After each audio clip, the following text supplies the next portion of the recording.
നല്ല home made മസാലയിൽ roast ചെയ്തെടുത്ത പെപ്പർ ചിക്കൻ ഡ്രൈ റോസ്റ്റ് ആണ് ഇന്നത്തെ നമ്മുടെ സ്പെഷ്യൽ. കാണുമ്പോൾ തന്നെ കഴിക്കാൻ തോന്നുന്ന അത്ര അടിപൊളിയായിട്ടുള്ള റെസിപ്പിയാണ് കേട്ടോ. വളരെ സിമ്പിളായിട്ട് ഉണ്ടാക്കിയെടുക്കാൻ പറ്റിയ ഈ ചിക്കൻ റോസ്റ്റ് നിങ്ങൾക്ക് എല്ലാവർക്കും തീർച്ചയായിട്ടും ഇഷ്ടപ്പെടും.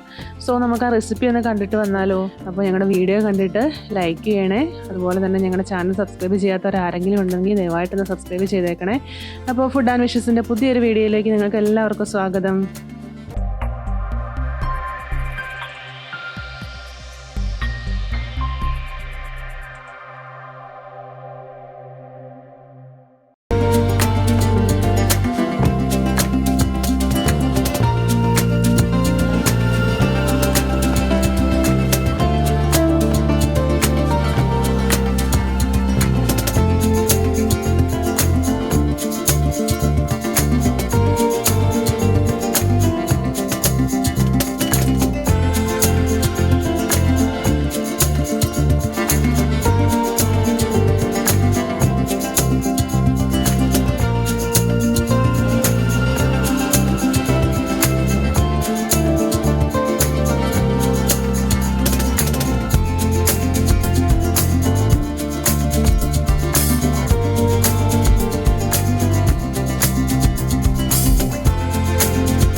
നമ്മുടെ pepper chicken dry roast ready ആയിട്ടുണ്ട് കേട്ടോ. നമ്മുടെ മസാലയുടെ സ്മെല്ലൊക്കെ ഉണ്ടല്ലോ, അതൊന്നും വേറെ തന്നെയാണ്. കഴിക്കാനും അത്ര തന്നെ ടേസ്റ്റിയാണ്. അപ്പോൾ വീഡിയോ കണ്ടിട്ട് എല്ലാവരും ഒന്ന് ട്രൈ ചെയ്യണേ. ഞങ്ങളുടെ വീഡിയോ ആദ്യമായി കാണുന്നവരുണ്ടെങ്കിൽ ദയവായിട്ടൊന്ന് സബ്സ്ക്രൈബ് ചെയ്തേക്കണേ. ലൈക്ക് ചെയ്യാനും കമൻറ്റ് ചെയ്യാനും മറക്കല്ലേ. കൂട്ടത്തിൽ സൈഡിൽ കാണുന്ന ബെല്ലൈക്കൺ പ്രസ് ചെയ്ത് ഓൾ എന്ന് എനേബിൾ ചെയ്ത് കഴിഞ്ഞാൽ ഞങ്ങളിടുന്ന വീഡിയോസൊക്കെ അപ്പോൾ തന്നെ നിങ്ങൾക്ക് നോട്ടിഫിക്കേഷനായിട്ട് ലഭിക്കും. അപ്പോൾ നമുക്ക് വേറൊരു വീഡിയോയുമായിട്ട് വീണ്ടും കാണാം. അതുവരെ ഗുഡ് ബൈ.